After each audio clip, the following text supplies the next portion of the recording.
હું આજે વિધિવત ભાજપ સાથે જોડાણો છું। કોંગ્રેસમાં બપોરે મેં રાજીનામું આપે છે। કોંગ્રેસમાં કોઈ પણ વિચારધારાને કોઈ પણ આયોજન વગરની પાર્ટી હાવ તદ્દન છે। કોઈ પણ માઇક્રો પ્લાનિંગ નથી કરતા। હજી આની તકમાં કોર્પોરેશન સાવ નજીક આવી ગઈ છે। અત્યારે જાહેર થઈ ગઈ ચૂંટણી, કોઈ માઇક્રો પ્લાનિંગ નથી। એની હિસાબે કોંગ્રેસ પાર્ટીમાં મેં રાજીનામું આપીને અને માનનીય શ્રી વડાપ્રધાન શ્રી નરેન્દ્ર મોદી સાહેબના વિઝન સાથે દેશને વિશ્વગુરુ બનાવવા હાટું જે ભારત તેના સાથે એમાં જોડાણો છું। પૂનમબેનની સાથે પ્રેરણા સાથે તેના વિકાસના કાર્ય જોઈને બેનશ્રીના તેથી હું ભાજપમાં જોડાયો છું। હું ગયા વખતે વોર્ડ નંબર 2 માંથી કોંગ્રેસ પાર્ટીમાંથી ઉમેદવાર હતો, ત્યાં ચૂંટાઈ રહ્યો હતો।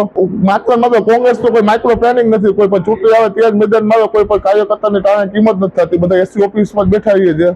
રોડ પર પબ્લિક સાટું આવતા નથી। પબ્લિકના કેટલાય પ્રશ્નો હાટું રહેવા દે નીકળવું પડે, નીકળતા જ નહીં। સ્થાનિક સ્વરાજ્યની ચૂંટણી જાહેર થઈ ગઈ છે।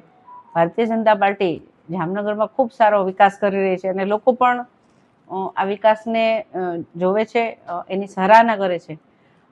પણ સાથે સાથે જે કોંગ્રેસના પાયાના કાર્યકર્તા કહી શકાય એવા ઇસ્માઇલભાઈ માણેક આજે ભાજપમાં જોડાયા।